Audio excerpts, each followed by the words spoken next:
Aksi saling dorong terjadi antara pemilik suara, pendukung salah satu calon ketua, dan penanggung jawab pelaksanaan KLB Askap PSSI Konawe. Aksi ini dipicu saat panitia kongres umumkan menutup pengajuan surat rekomendasi untuk calon ketua karena masa penjaringan telah selesai.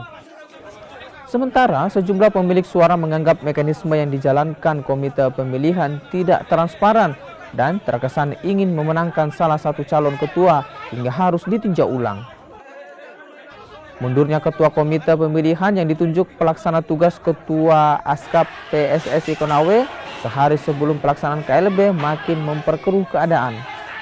Perwakilan Asprof PSSI Provinsi Sulawesi Tenggara yang hadir menyebut akan memfasilitasi kisruh yang terjadi dan untuk sementara Kongres Luar Biasa PSSI Konawe dibatalkan.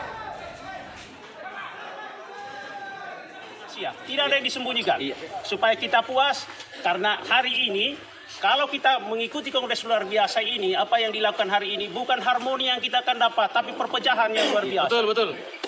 Bagaimana kita mempersatukan sepak bola di Konawe, sedangkan apa yang dilakukan hari ini tidak sesuai dengan prosedur.